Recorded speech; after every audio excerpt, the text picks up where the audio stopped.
All right, so in this video, we're going to look at a problem that occurs a lot when we're looking at pitch in Praat.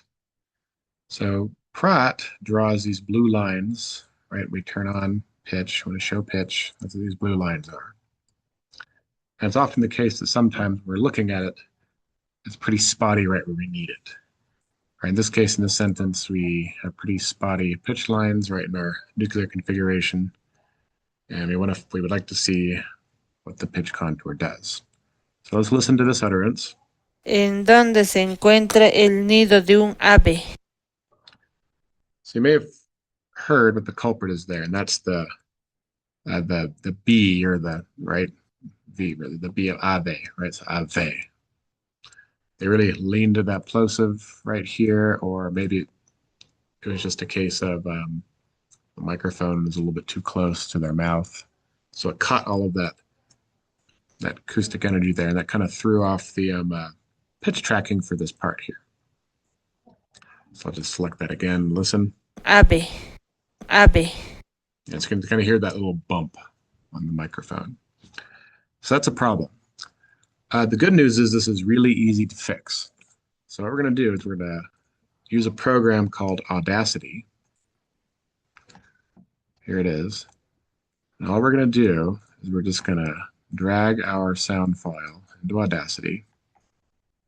And we're going to go to that, we're going to zoom in on that problem area. So here it is. We're going to select that part, that big wave. So you can, it's not the same as the other sound waves, right? It looks kind of abnormal, right? Because of all that. It's very aperiodic, right? All right, then all we're going to do, since we have it selected, is click on this little button up here that says Silence Audio Selection.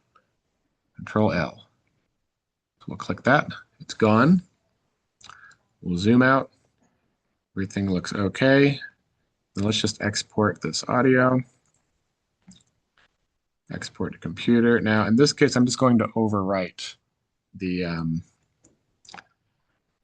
file I had already, but just for, we have another copy, but somewhere else. I wouldn't worry about it, but it's generally a good case not to overwrite the original audio at any point. But so let's just go ahead and export it. Once it asks me to overwrite, I'll say OK. Close Audacity. Let's go back here to Praat. Let's close Praat. I don't know if this is necessary, but let's remove our objects and just open them again. Same text grid. We didn't make any changes to the text grid. We just replaced the audio file. Let's open it, view and edit, and there we go. So you can see we have a lot more solid looking pitch line because we removed that acoustic energy spike that was right here, okay?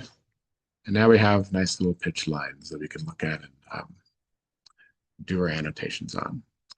So that's it, easy peasy.